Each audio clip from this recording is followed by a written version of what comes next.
I broke into the most dangerous man's estate in Oakhaven to steal the one thing that could save my brother. They called him the Clockwork Wraith, a man who hadn't aged in a century, a monster who traded blood for miracles.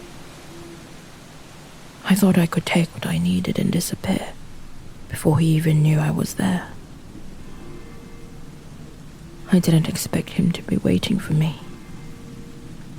And I definitely didn't expect the deal he offered.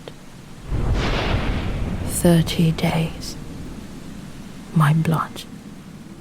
For his cure. You're listening to Venom and Velvet.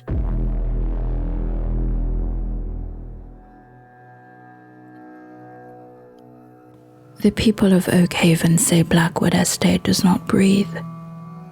It ticks. They say that when the wind is low and the smoke thins enough to reveal the moon, you can hear the manor's heart. A rhythmic, metallic thrum that vibrates through the very soles of your boots.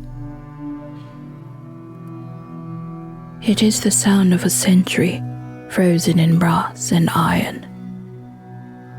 It is the sound of a count who refused to die. In the taverns of the Low District, they tell stories of the Clockwork Wraith. They speak of a man who never ages, whose hands are perpetually stained with the silver of alchemical mercury, and whose mercy is as cold as the stone of his laboratory. They say he hasn't left his gates in 100 years, that he is a prisoner of his own invention.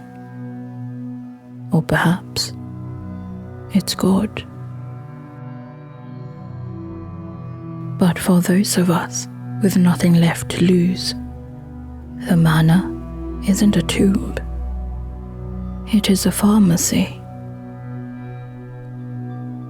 Deep within those gear-driven walls lies the sanguine elixir, the only cure for the fevers that rots the lungs of the poor.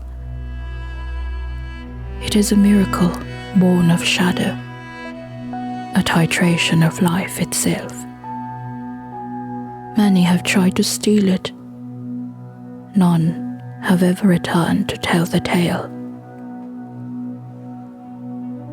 The gates of Blackwood don't keep people out to protect the Count.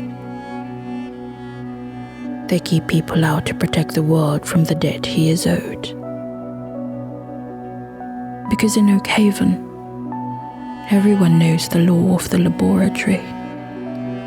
Nothing is given. Everything is balanced. And if you seek to borrow a life, you must be prepared to pay with your own. The iron gates of the Blackwood Estate didn't groan. They hissed, a sound like a long-held secret finally escaping into the freezing fog of the Oakhaven district. I stood there for a breathless moment, my fingers numb against the cold, notched metal of my lockpicks. Behind me, the great chimney of the city churned, vomiting thick, greasy soot in a sky that hadn't seen a true star in 3 generations. Somewhere in a cramped, dafty room 3 miles into the slums, my brother Leo was coughing his soul into a tattered silk handkerchief. Every wet, rattling breath he took was a second ticking off a clock I could not stop. Until tonight. I slipped through the gap in the gates, my boots silent on the overgrown stone path. The manor loomed ahead, a jagged silhouette of Victorian Gothicism and industrial ambition. It was the home of Count Viktor, the figure the charcoal sellers called the Clockwork Wraith. They said he traded his pulse for an extra century in a laboratory full of miracles.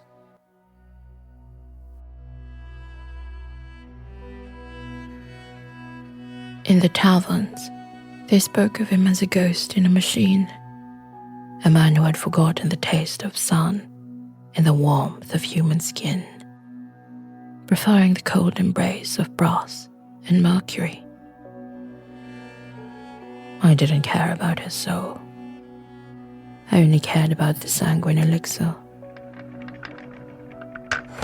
The side door to the conservatory gave way with a soft, mechanical click that made my heart leap into my throat. I stepped inside, and the world changed instantly. The air here didn't taste of coal, smoke, and desperation. It tasted of expensive pipe tobacco, cedar wood, and the sharp, metallic tang of lightning caught in a jar. I moved through the foyer, my hand trailing along walls lined with silk wallpaper, the color of a bruised plum. The house felt alive. I could hear it, a low, rhythmic thrumming vibrating through the floorboards, like the heartbeat of a great brass beast hidden beneath. I followed that pulse toward the east wing, my breath coming in shallow, jagged hitches that hurt my chest. The laboratory was a cathedral of industry and obsession. Huge, blown glass vats filled with iridescent cerulean liquid lined the walls, casting long, flickering shadows that danced like ghosts against the vaulted ceiling. In the center of the room sat a massive workbench of scarred oak. It was littered with skeletal brass hands, dissected pocket watches, and crystal vials that shimmered with a faint, internal gold.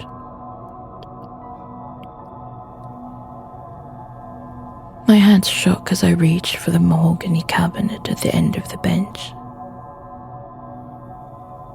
The wood was etched with the sigil of a weeping sun, the mark of the elixir. Third drawer from the left is rigged with a spring-loaded needle, little thief. It's coated in a neurotoxin that would have you paralyzed before you could even realize you'd failed to breathe. The voice didn't come from the shadows. It seemed to rise from the very stones of the manor. It was a low, resonant rumble. Dark silk dragged over gravel. I froze. My fingers were an inch from the brass handle. I turned slowly, my heart hammering against my ribs like a bird frantic to escape its cage.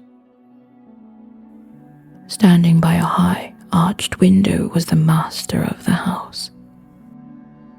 Count Viktor was exactly the pillar of refined, muscular strength the rumors suggested. He stood nearly a head taller than me, his frame lean and corded with the kind of muscle that comes from manual labor, not just the hunt. He wore charcoal grey trousers that hugged the long, powerful lines of his legs, tucked into high, polished riding boots. His white linen shirt was open at the throat, the sleeves rolled up to his elbows to reveal forearms stained with graphite and ancient, alchemical ink.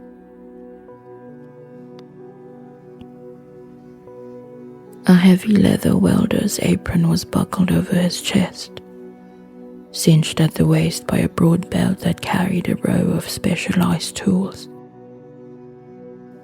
His hair was cropped short, a chaotic tumble of raven locks that shadowed a face of devastating, severe beauty. He looked like a man who had forged himself out of iron and silence. He wasn't holding a weapon. He was holding a tiny, delicate gear and a jeweler's loop. I wasn't going to, I started, the light dying in my throat as he stepped into the pool of light cast by the flickering gas lamp. You were, he interrupted. His eyes weren't human. They were the color of aged whiskey, glowing with a predatory amber light that seemed to pin me to the spot. You are Mina Vance. Your father gambled away your inheritance in the dens of the Low District. And now you've come to steal from a monster, to save a ghost. He moved then. It wasn't a walk. It was a displacement of air. One moment he was across the room. The next, he was looming over me. The scent of him hit me like a physical blow.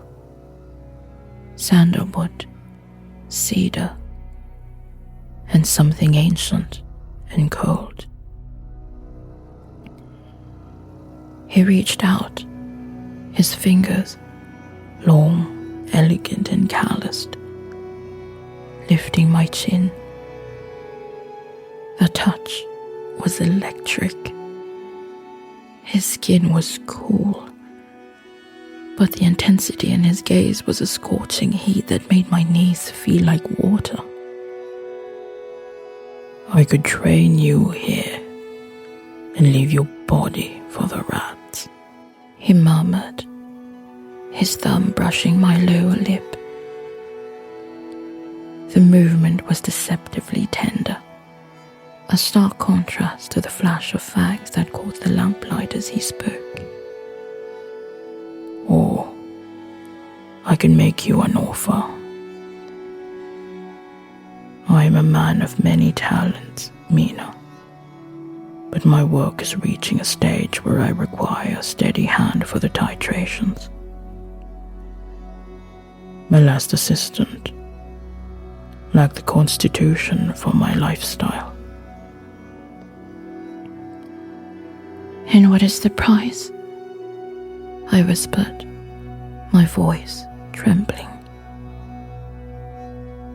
Viktor leaned in, his nose brushing the stray hairs at my temple.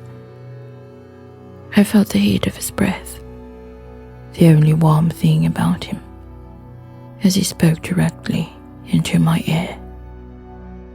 30 days, he said, his voice dropping to a seductive, commanding growl. You will stay here. You will tend the fires. You will scribe my formulas. And you will give me what I require when the hunger becomes a distraction.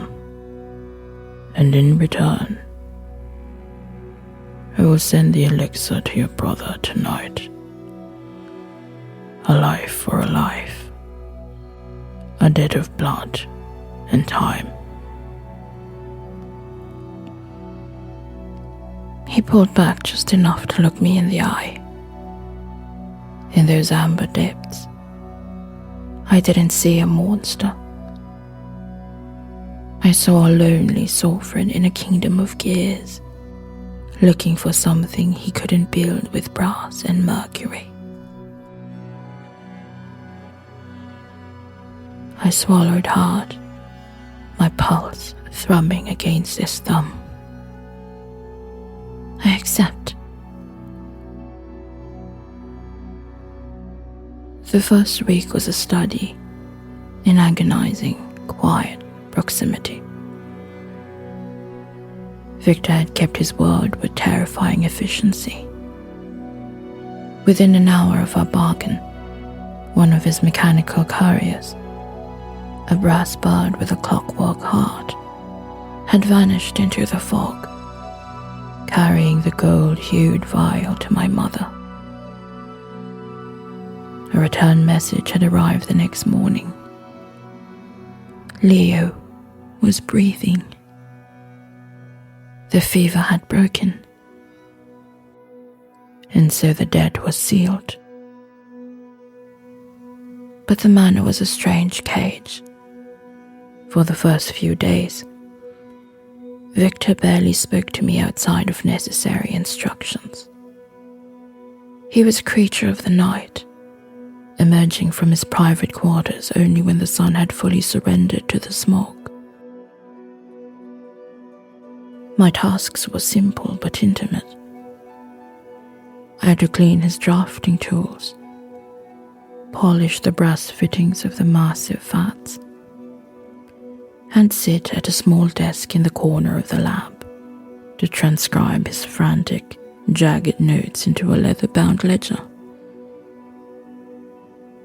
I spent those nights watching him.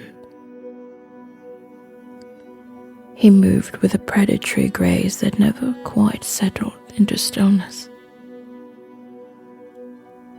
He would stand for hours over a blueprint, his brow furrowed, his large, ink-stained hands resting on the table.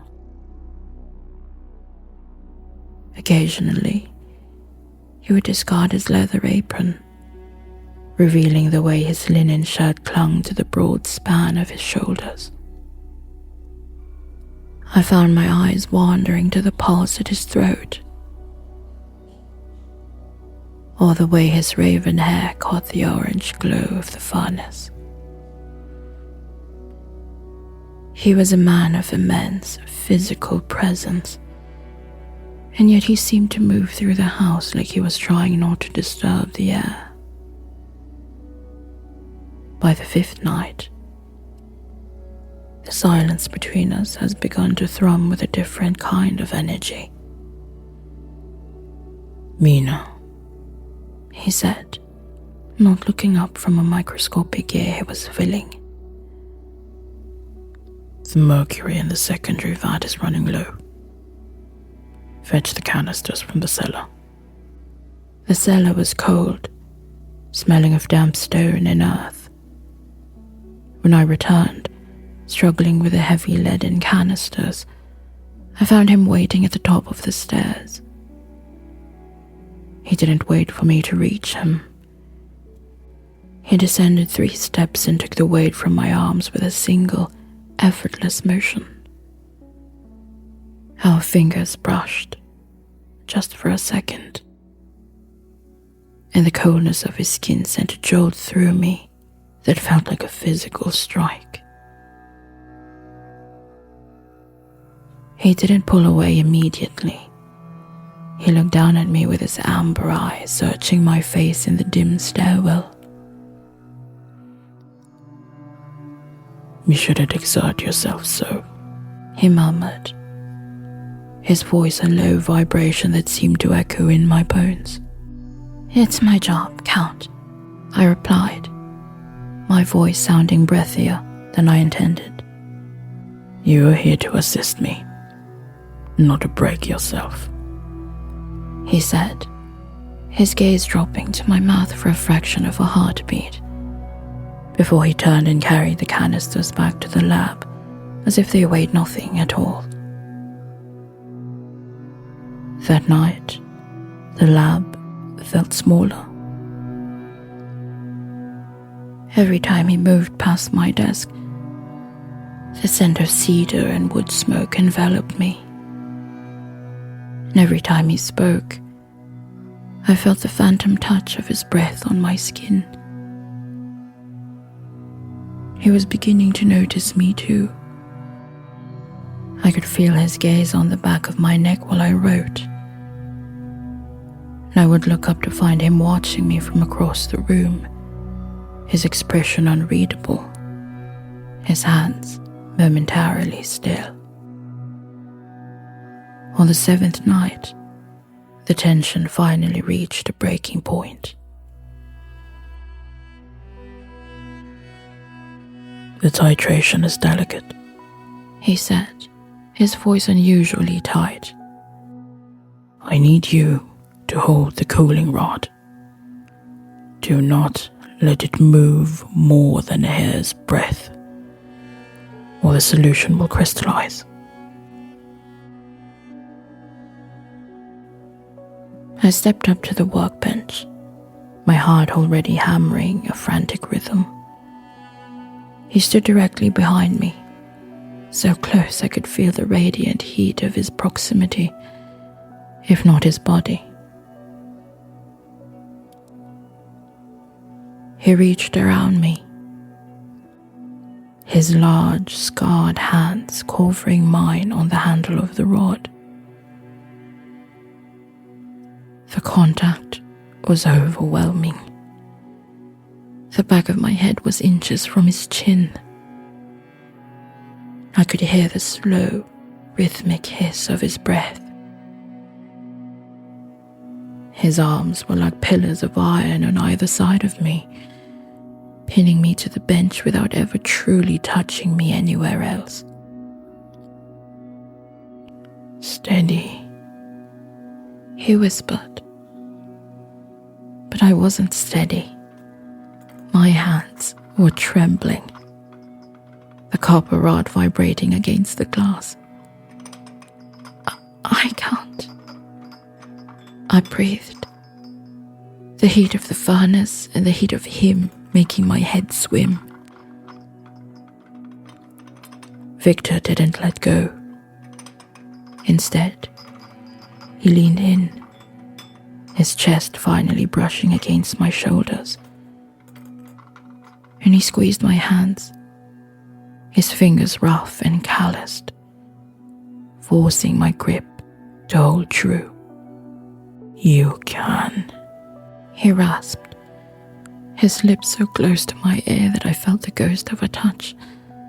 "Focus on the metal, Mina. Focus on the weight of my hands. Nothing else exists in this room but the reaction."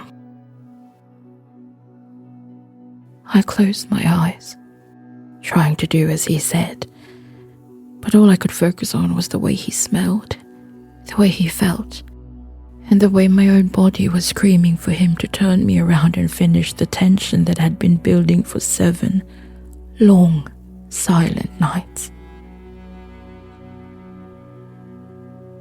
When the solution finally turned clear, shimmering blue,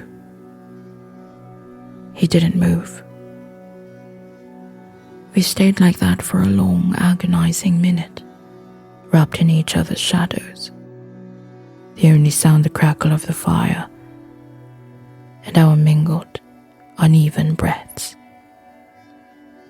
"Go to bed, Mina," he said suddenly, his voice cracking with a sharp, ragged edge. He stepped back so abruptly I almost stumbled. "The moon is nearing its peak. The hunger. It's becoming a distraction." I didn't argue. I fled the room, my skin tingling where he had touched me, knowing that the debt was about to demand a payment I wasn't sure I was ready to give, or was far too eager to offer. The 7th night bled into the 8th, and the atmosphere in the Blackwood Estate shifted from a quiet hum to a deafening roar of silence. Viktor had retreated. After the incident with the cooling rod, he had become a spectre in his own home. I would catch glimpses of him at the far end of a corridor. A tall, broad-shouldered shadow in a charcoal waistcoat, only for him to vanish into the library or the laboratory before our eyes could even meet. The air he left behind always smelled of cedar and the faint ozone crackle of a storm that refused to break.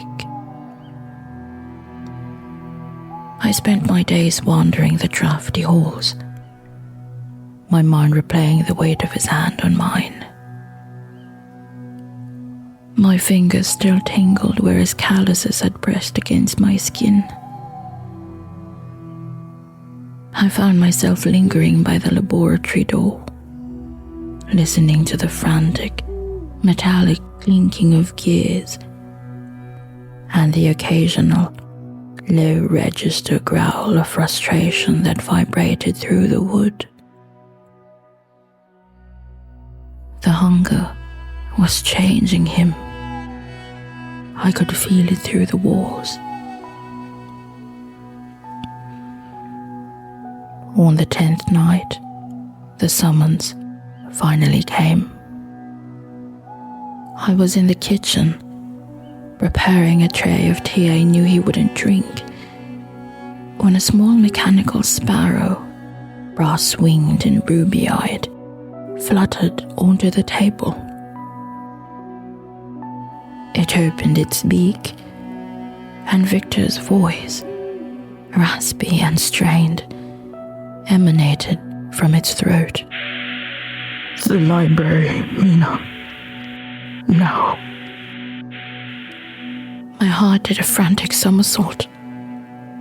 I smoothed the skirts of my dress, wiped my damp palms, and hurried toward the west wing.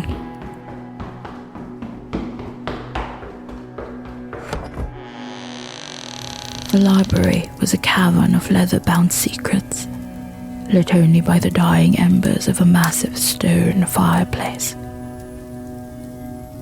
Viktor was not at his desk. He was slumped in a high-backed velvet wing chair near the hearth, his head tilted back against the deep red fabric. He had discarded his cravat and his waistcoat. His white linen shirt was unbuttoned halfway down his chest, the fabric straining against the powerful width of his shoulders. His raven hair was a mess, as if he'd been running his hands through it in a fit of agitation. But it was his eyes that stopped me in my tracks. They were no longer the calm, honey gold of whiskey. The pupils had blown wide, dark and predatory, until only a thin, burning ring of orange fire remained at the edges. "You called for me, Count?" I whispered, staying near the door. Don't call me that, he rasped. His voice was lower than I'd ever heard it, a visceral rumble that seemed to vibrate in my own chest. Not tonight.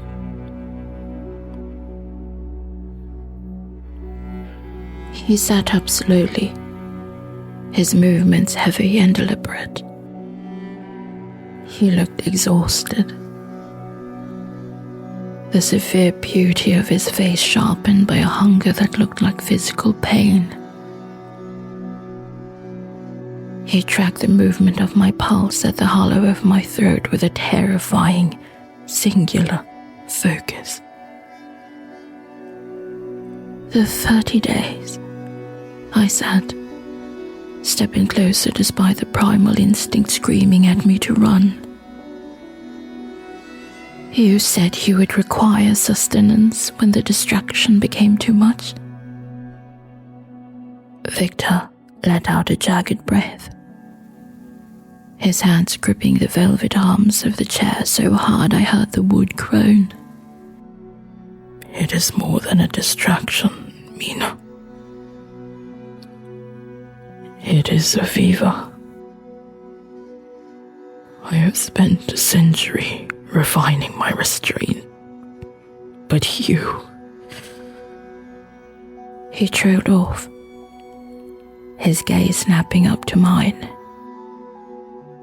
You were a volatile element I did not account for. I'm here, Viktor, I said, my voice surprisingly steady. I'm not afraid of the dead. That was a lie. I was terrified. But not of him. I was terrified of the way my body was reacting to the sight of him.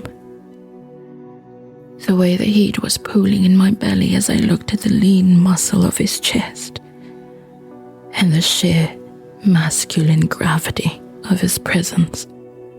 Come here, he commanded. It was not a request. I walked to him, my knees trembling. When I stood between his legs, he did not grab me. He reached out with one hand, his fingers tracing the line of my jaw before sliding down to rest over the frantic beat of my heart. His palm was cool, but the intensity behind his touch was a searing brand. Sit, he murmured. He pulled me down onto his lap. I gasped as I felt the solid, hard muscle of his thighs beneath me. Being held by him was like being caught in the gears of a great machine. There was no escaping the strength of him.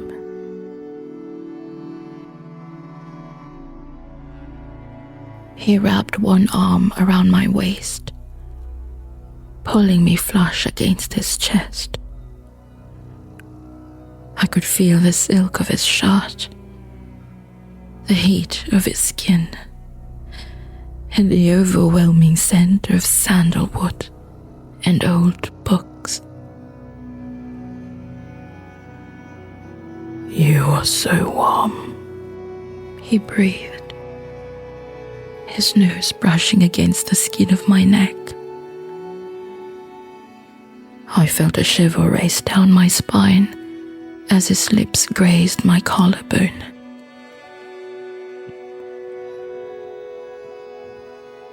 It has been so long since I allowed myself to be this close to something so alive.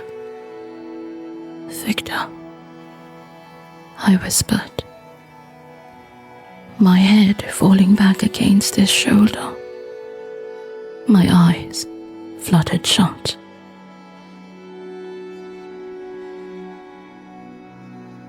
He did not bite, not yet. Instead, he leaned his forehead against mine, his ragged breath warm on my lips. His large, calloused hands moved to the small of my back, drawing me to flush against the hard lines of his thighs. There was no monster in his touch, only a devastating, quiet reverence. He began to work the buttons at the back of my dress with an agonizing, practiced slowness. His fingers trembling just enough to betray his own restraint. He wasn't taking a payment. He was inviting me into a secret.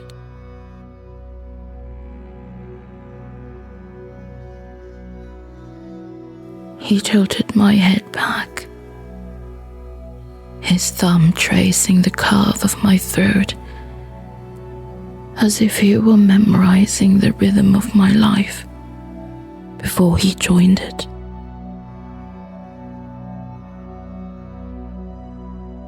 He pushed the fabric of my dress aside, exposing the pale slope of my shoulder to the cool air of the library. His hand moved to my waist, his thumb tracing the curve of my hip through the thin cotton of my chemise with a reverence that made my breath hitch. The touch was so tender, so unexpectedly loving, that the last of my hesitation began to melt into a heavy, pulsing heat.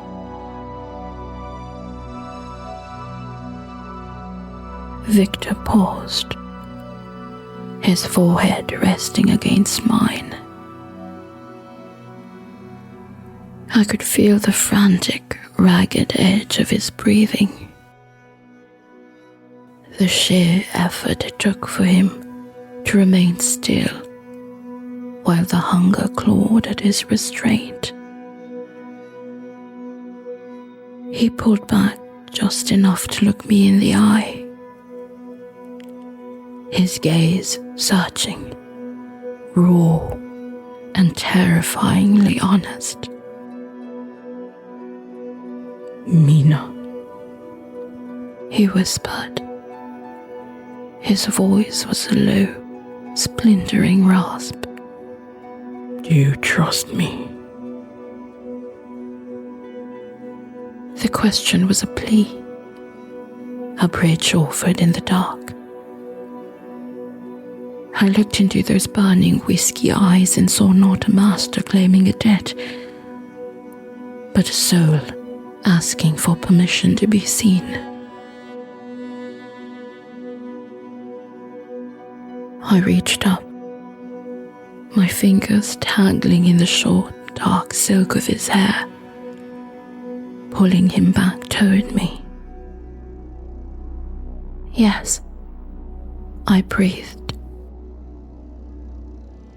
The word, a small flickering flame in the quiet of the room. I trust you. Viktor let out a low, shaky sound, halfway between a groan and a sob, and buried his face in the crook of my neck. He tilted my head to the side, his breath hot and frantic against the sensitive skin of my throat. I felt the sharp, pinprick pressure of his fangs, a momentary sting that was instantly swallowed by a surging, euphoric rush of heat. The world exploded into white light. It wasn't the cold drain I had feared. It was a rhythmic, pulsing connection that seemed to knit our heartbeats together.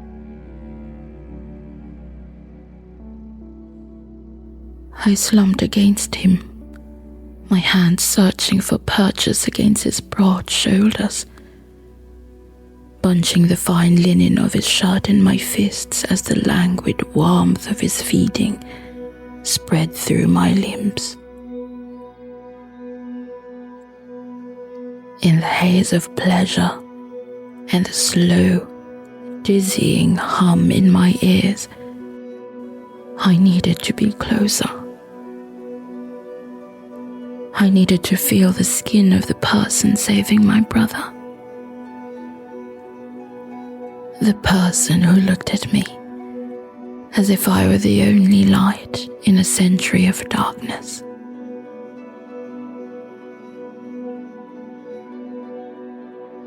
My hand slid beneath the open collar of his shirt, seeking the solid heat of his chest. I expected the flat, muscled plane of a man, Instead, my palm brushed against the unmistakable, soft curve of a woman's breast.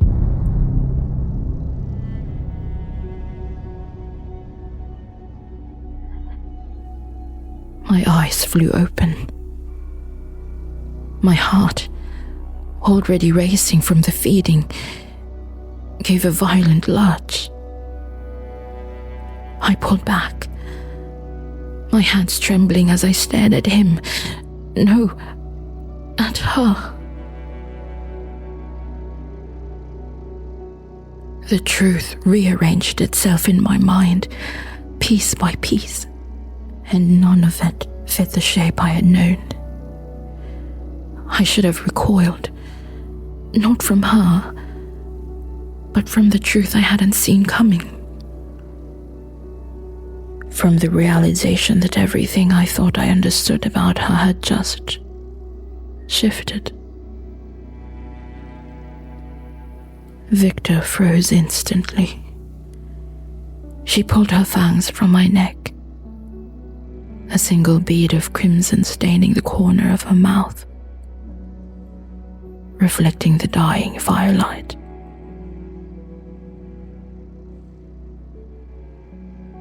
The predatory fire in her eyes vanished, replaced by a naked, agonizing vulnerability that shorn her of every bit of the Count's armor. She did not move to cover herself. She simply sat there in the velvet chair, her chest heaving, the masculine lines of her shoulders trembling.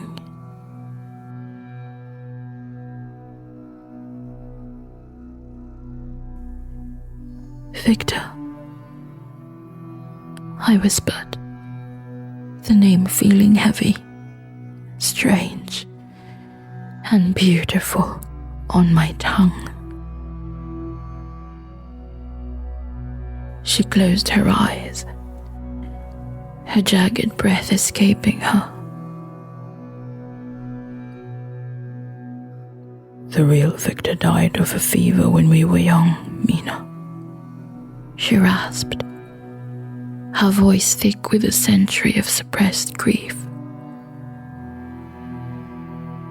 He was the only son, the only heir. I stepped into his boots and took his name because a daughter could not hold the Blackwood deeds. I learned to move like him, speak like him, breathe like him. I became Viktor, so my sisters wouldn't starve.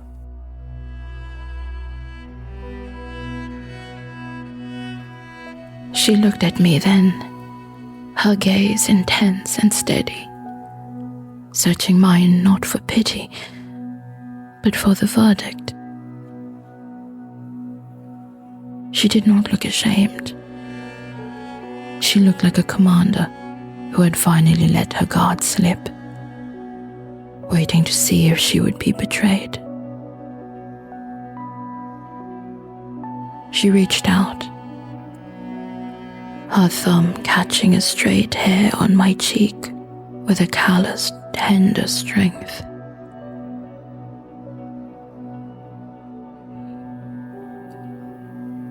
I have lived as a ghost in a dead man's suit for 100 years, she said, her voice dropping to a vulnerable, splintering whisper. Is there anyone left in this world still brave enough to look at me and not turn away?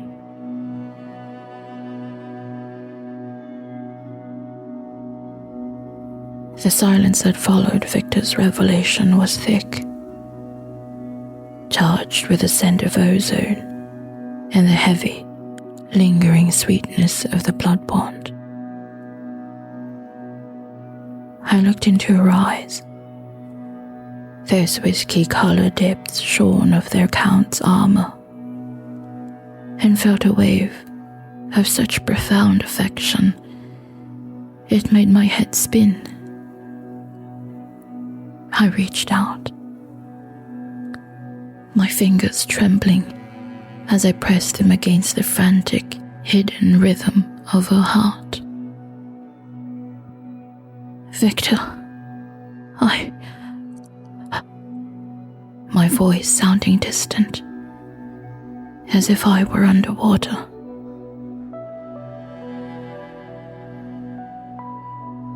The world didn't just tilt, it dissolved. The silver moonlight, the scent of cedar, and the warmth of Viktor's skin all bled into a singular, rushing grey. My knees gave way, the strength leaving my limbs as the euphoria of the feeding finally took its toll.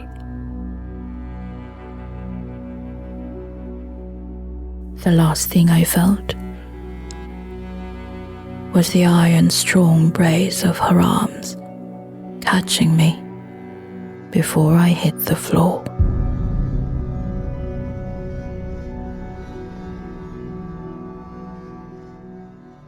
Consciousness returned to me in fractured silver shivers. I was floating, or so it felt until the rhythmic, heavy click of boots on marble anchored me to the world. Each step was a steady, authoritative vibration that echoed through my own spine. I felt the rough, cool texture of a linen shirt against my cheek, and the overwhelming scent of sandalwood and graphite enveloping me like a shroud. I tried to speak, to tell Viktor I was awake, but my voice was lost in the hazy, sweet exhaustion of the blood bond. Easy, Mina. Her voice rumbled.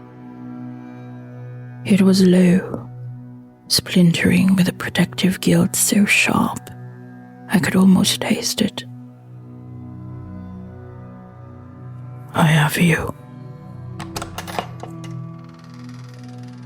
The world finally stopped spinning when she laid me into the vastness of the master suite's bed. The midnight blue velvet canopy loomed above like a summer night, blotting out the cold reality of the manor.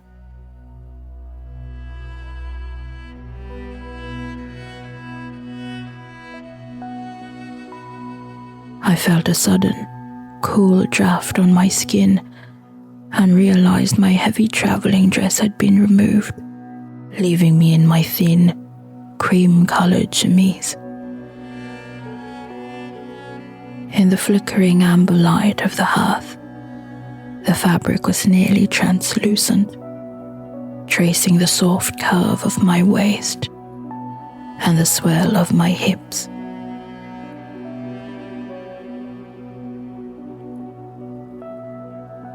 Viktor was a silhouette of frantic, controlled motion.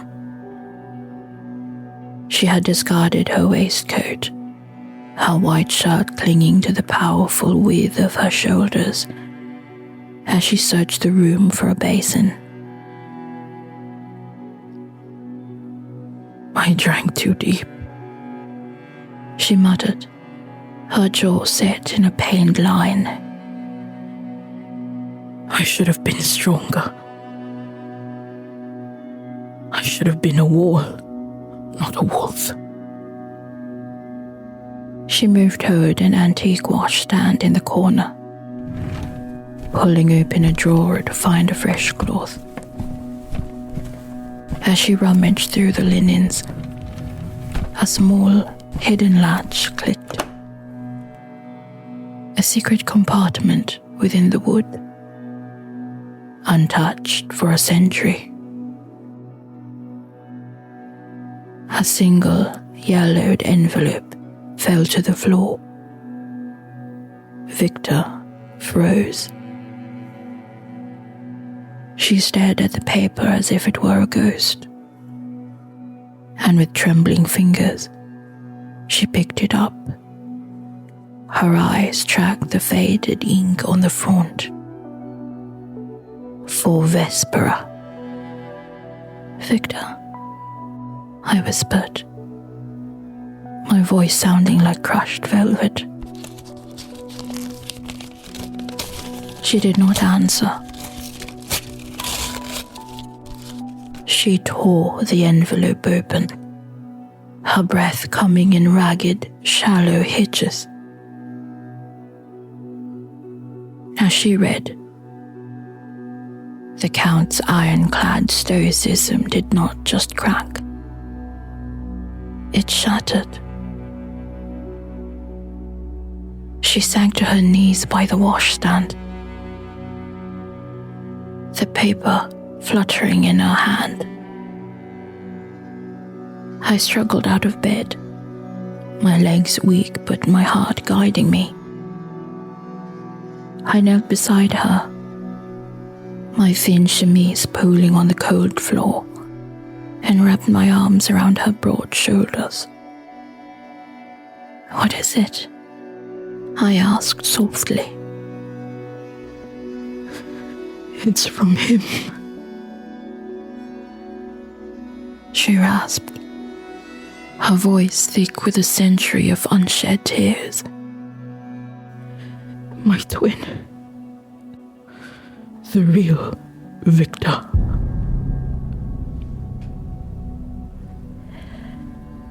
She held the letter so I could see. The handwriting was shaky, written by a hand failing from the same fever that had supposedly claimed Vespera. Sister, my other soul. The fever is a thief. If it takes me, do not let it take Blackwood too. The collectors are at the gates, waiting for a weak air. Put on my boots, Vespera, and take my name. Tell the world it was the sister who died. Live for both of us. I give you my life, so you may keep our sister safe. He knew. Viktor saw, the sound visceral and raw. After all these years, I thought I was a thief, Mina. I thought I had stolen his identity, his future. But he was waiting for me to take it. We had the same thought. A twin's mind, even at the door of death. She turned to me, her whiskey eyes overflowing. The armor was still there in the strength of her frame and the short crop of her hair. But the woman beneath was finally, fully visible. She wasn't a woman pretending.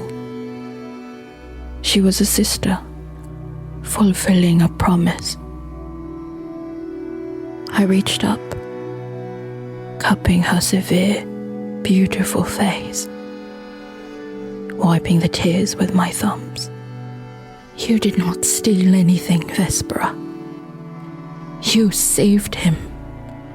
You made sure the name Viktor stood for 100 years of protection instead of a week of debt.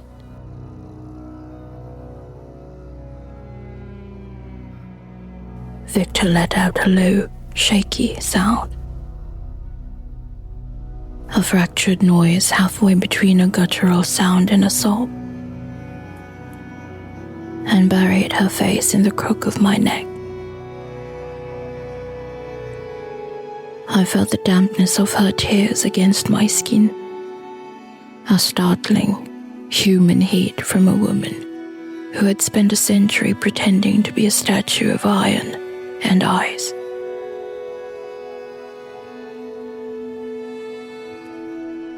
The grief of the letter, the realization that her twin had loved her enough to grant her his life, began to transmute. It shifted from the heavy lead of sorrow into something glowing and volatile. A desperate, magnetic need. Her large, calloused hands, still stained from the faint silver of the laboratory, slid from the floor to my waist. She gripped me with a reverent intensity. Her fingers bunching the thin fabric of my chemise, anchoring herself to me as if I were the only solid thing in a world of ghosts. Mina, she whispered, her voice dropping into a low, seductive growl that vibrated against my collarbone. She pulled back, just enough to look at me, her whiskey eyes searching mine with a raw, terrifying honesty. Do you trust me? Not the Count, not the Wraith. Do you trust me? Yes. I breathed, the word catching in my throat. I reached up, my fingers tangling in the short, dark silk of her hair, pulling her forehead back to mine. I could feel the frantic, heavy thud of her heart. Her rhythm she usually kept so well hidden. I trust you. Show me who you are when you aren't hiding behind his name. And yet, beneath the warmth of it, something unsettled still lingered. Quiet, insistent. The reminder that I had given myself to something powerful, something dangerous. And I did not know yet what that meant for either of us.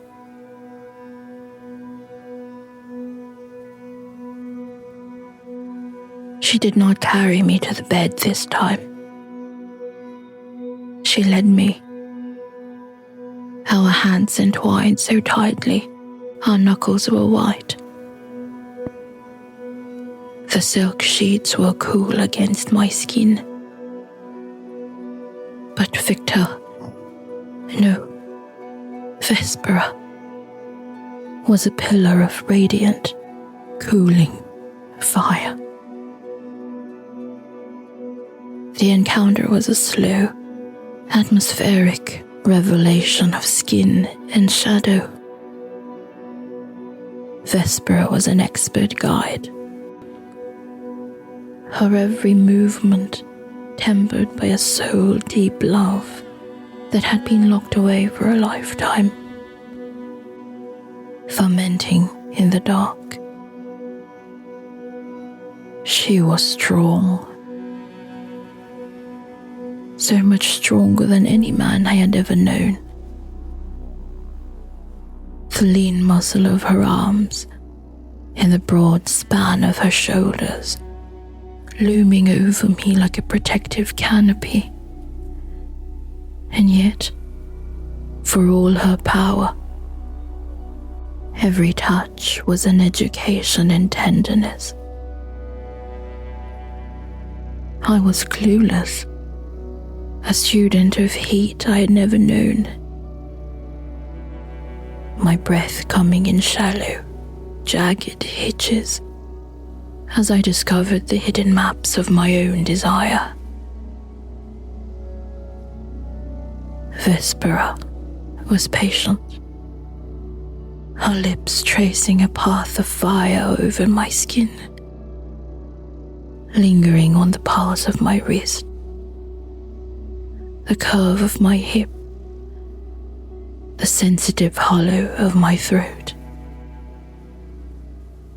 She moved with a rhythmic, masculine grace that felt utterly natural.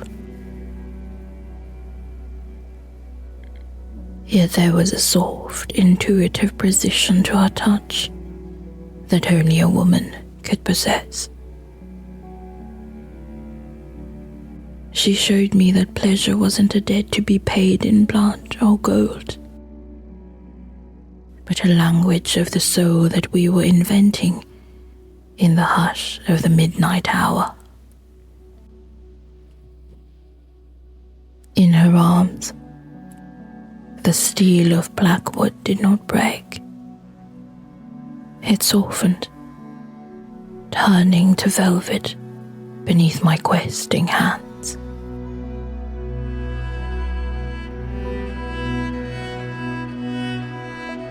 Much later, the fire in the hearth had settled into a deep, glowing red, casting long, flickering shadows that danced across the midnight blue velvet of the room. The air was still, heavy with the scent of cedar, spent adrenaline, and the lingering sweetness of the blood bond. We lay tangled in the heavy silk sheets, our limbs so intertwined it was hard to tell where the human ended and the vampire began. I was draped across her chest, the solid, steady breadth of her body acting as my anchor. I let my fingertips wander idly, tracing the jagged white lines of old scars that mapped her skin, the history of 100 years of being a shield.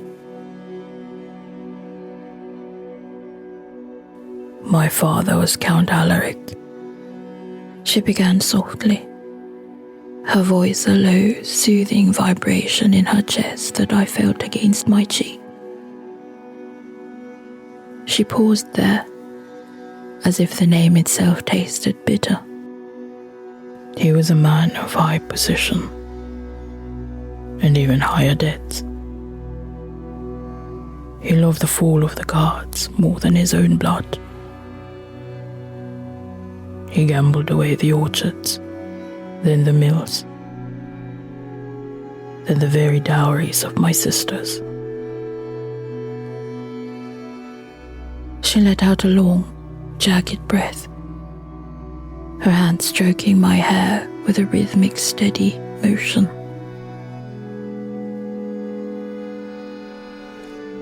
When the cards failed him, he did not stop.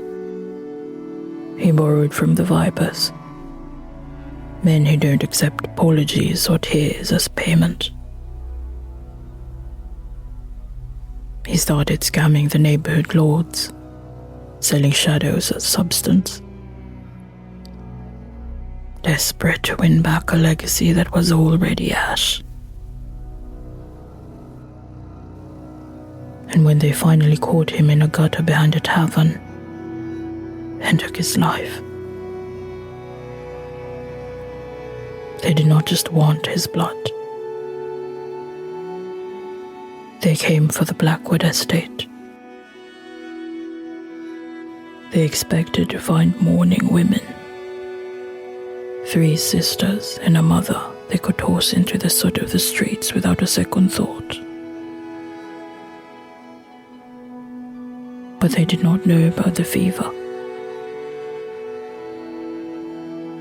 They did not know Viktor had passed in the night. just hours before our father. She paused, her eyes fixed on the dying embers. I was his twin. We shared a face, a voice, a soul. I looked at my sisters, and I looked at my brother's empty boots, and I made a choice. I cut my hair that very hour. I put on his heavy wool coat and a signet ring. When the collectors stormed the iron gates, they did not find a grieving daughter. They found a son who looked them in the eye and claimed the debt as his own. I became the man they expected. The cold, efficient master of Blackwood. Because the world had no place for a woman who wanted to keep her home. I shifted, propping myself up on my elbow to look at her. The moonlight silvered the sharp, handsome line of her jaw. And the accident? In the lab? I was 24. She rasped, her thumb tracing the line of my shoulder. The sword and the suit were wearing thin. The collectors were getting older and cruel.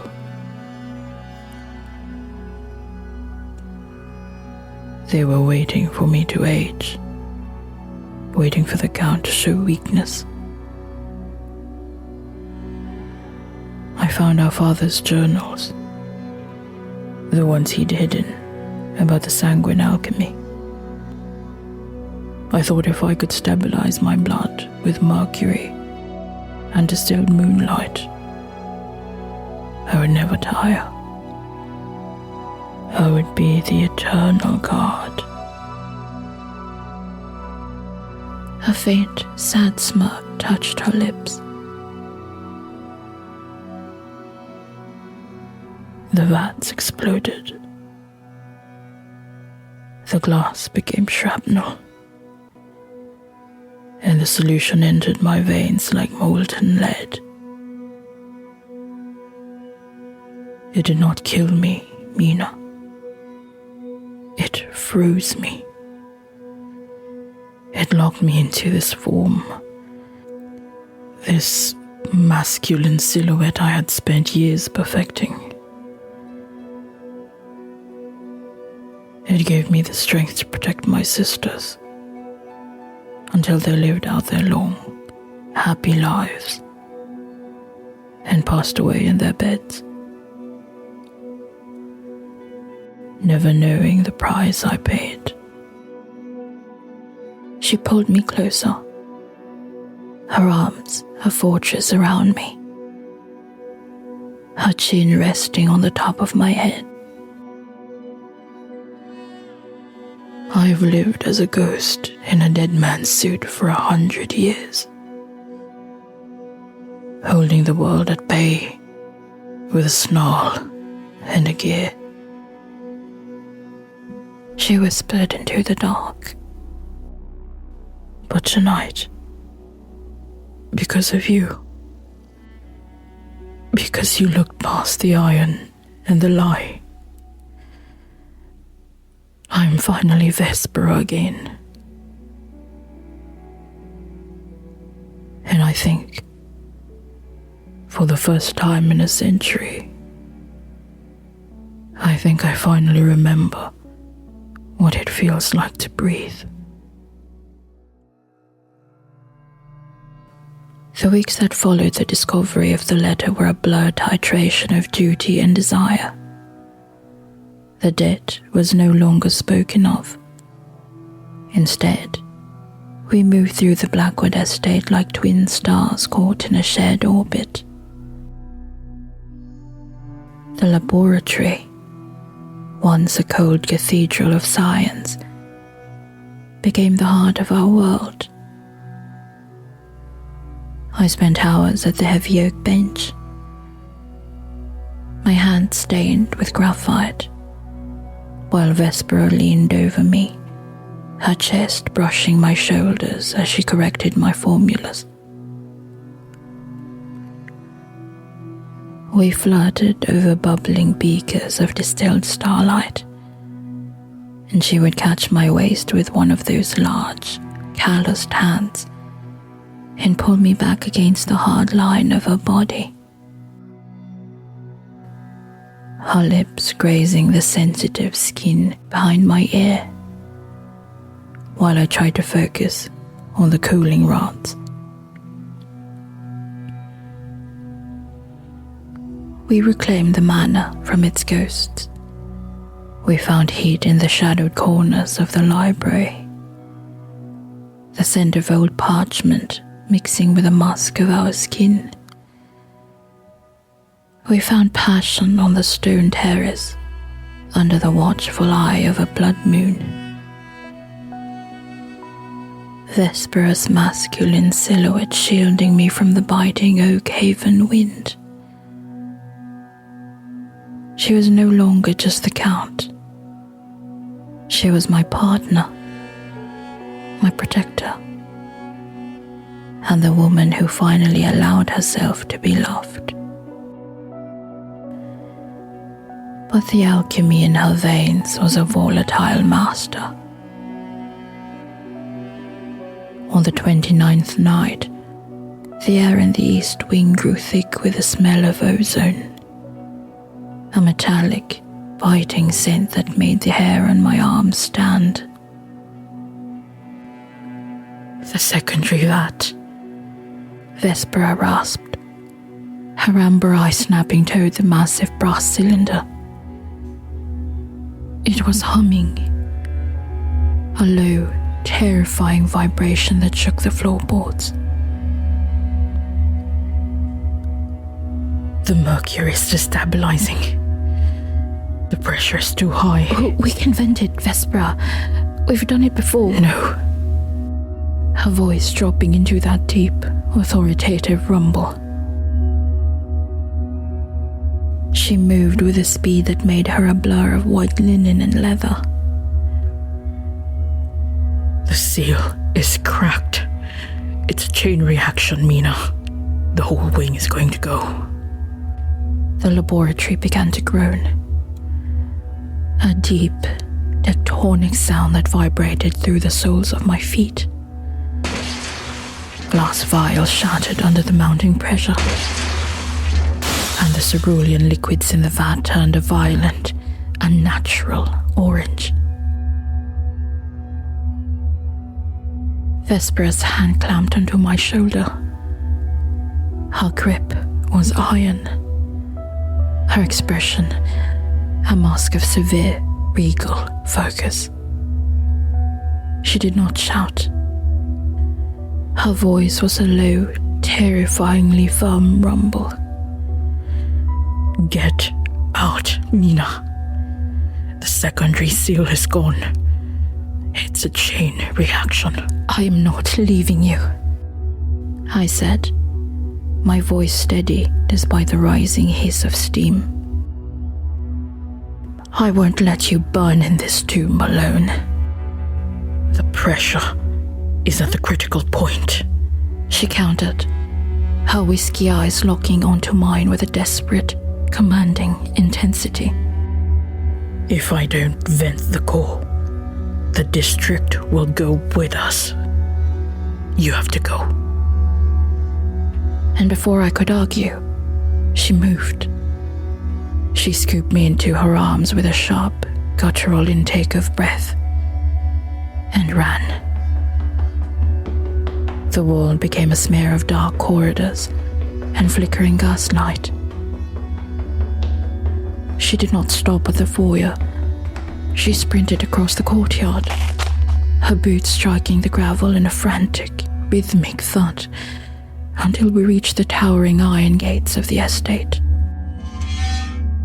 With a heave that made the metal scream, she thrust the gates open, set me onto the cobblestones of the street, and pulled them shut between us. I heard the heavy iron bolt slide home. I pleaded, my voice a broken whisper as I pressed my face against the bars. I did not shout. I reached through the iron, my fingers clawing at the sleeve of her white linen shirt. Open the gate, please. Let me in. Vespera stood on the other side of the bars with one heartbeat. She looked at me with a raw, agonizing love. A look of finality that felt like a blade to my heart. She reached for me, just once. Her fingers brushing mine through the iron, as if committing the shape of my hand to memory. Live for me, Mina. She turned and ran back toward the manor, her silhouette swallowed by the fog as she headed for the hearth of the fire. I was frantic.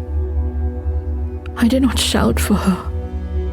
I whispered her name like a prayer, my fingers bleeding as I gripped the sharp iron spikes. I tried to climb, my slippers slipping on the wet stone base, my breath coming in jagged, desperate hitches. Suddenly, the sky above the manor turned a brilliant, haunting shade of blue. A thunderous roar tore through the Oakhaven district.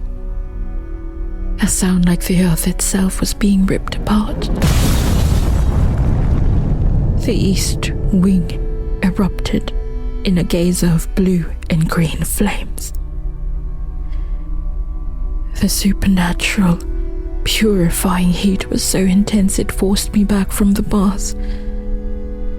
I fell to my knees. I watched as the laboratory, the place where she had spent 100 years in ice and shadow, was swallowed by the light.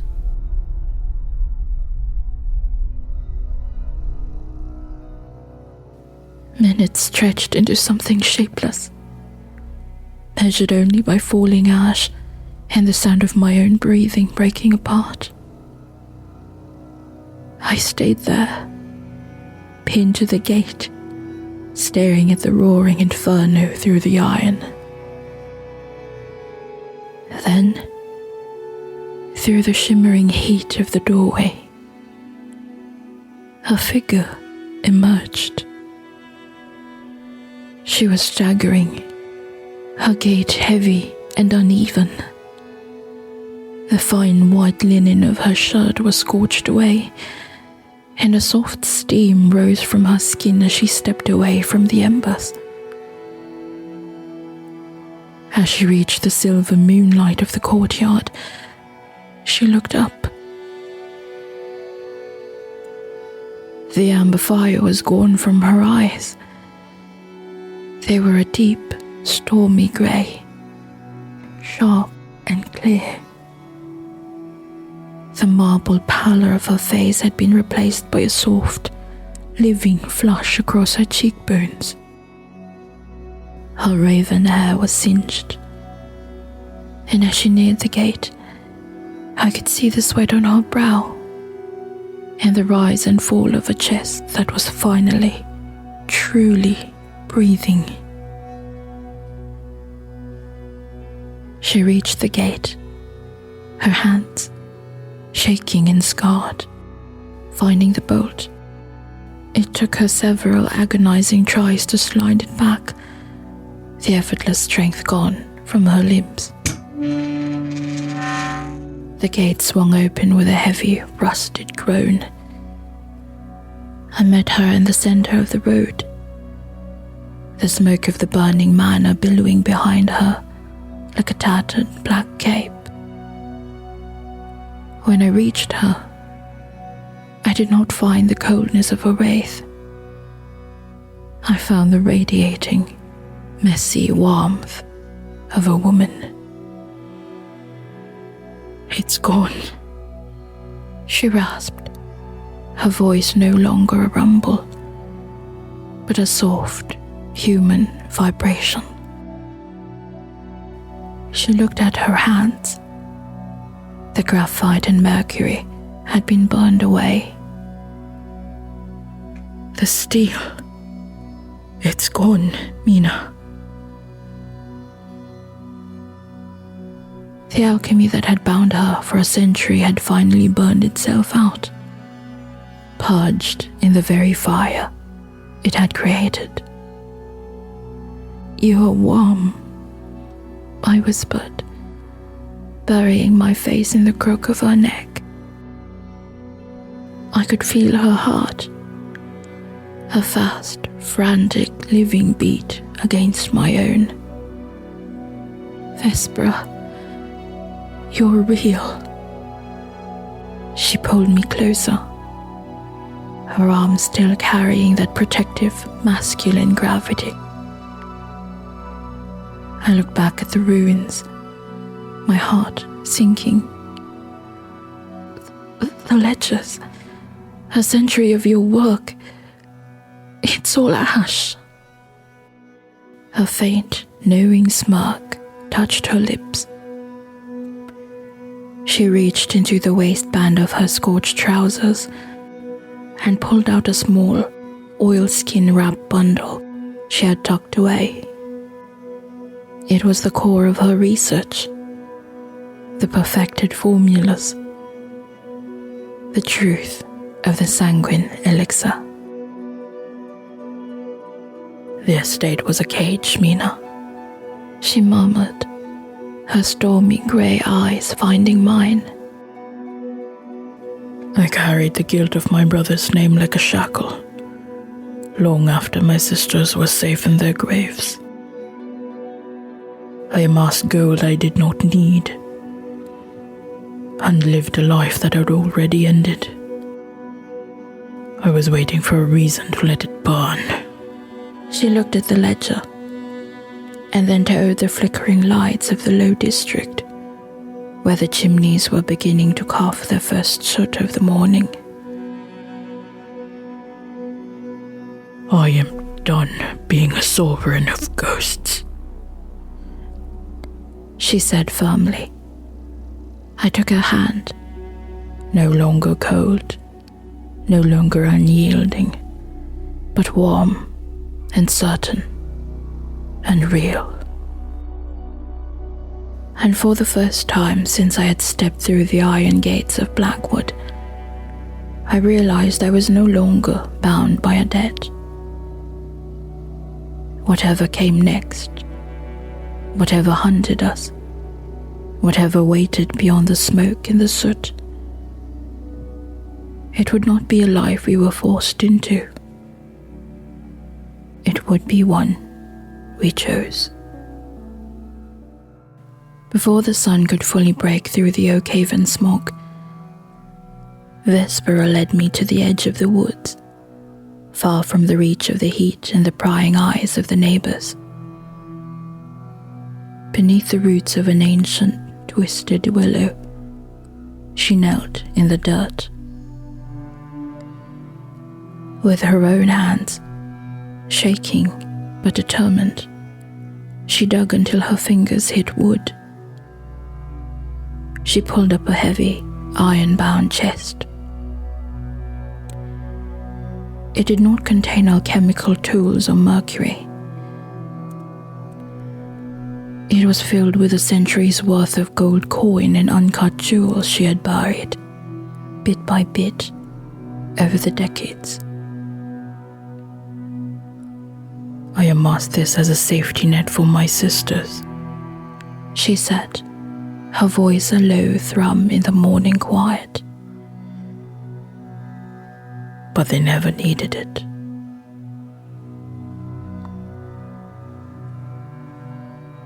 As the city gathered in front of the burning Blackwood Estate, we moved through the slums of Oak Haven one last time. Vespera, still in her boots and cinched linen, carried the heavy bags with a new kind of purpose.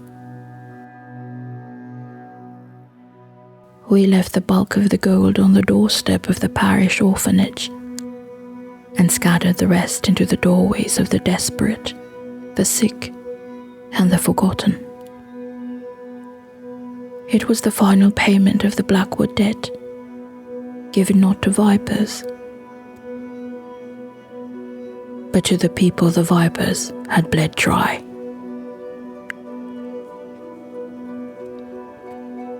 We left Oakhaven on a merchant vessel bound for the southern continent, where the light is honest and the air tastes of salt. We did not look back, but I felt, more than once, that something in that city still remembered the name we had abandoned. Years later, I sit in a garden that smells of jasmine and earth, and beside me, Vespera, whose hair has begun to show the most beautiful streaks of silver, is hunched over a much smaller, much humbler workbench. She often looks at the oilskin ledgers, her eyes reflective. I spent a century perfecting this, she told me once, her voice soft in the evening light. I told myself I was doing it so no one would ever have to lose a brother the way I lost Viktor. I wanted to kill the illness before it could kill another family. She reached out, taking my hand in hers. But somewhere in the dark, I lost my way. I became a vault for a cure that was meant to be a gift.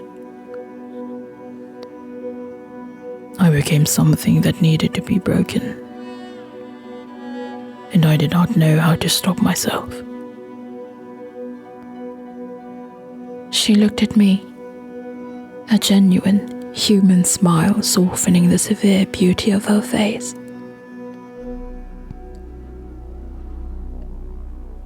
You reminded me why I started, Mina. You were the only element I could not account for. We never sold the formula. Instead, we used the perfected sanguine elixir for what it was always meant to be. A miracle. We sent crates of it back to the slums in the coastal villages, unmarked and free of charge. Every time a child's fever breaks, or a loved one is pulled back from the brink, the ghost of the real Viktor finally rests a little easier. I like to think he would have called it a good trade. Vespera looks up from her work, her grey eyes catching the golden hour light. She still carries herself with that sharp, handsome authority. But when she pulls me into her arms, her touch is warm, mortal, and entirely mine. The debt is paid, and for the first time, we were living a life no one could come to collect.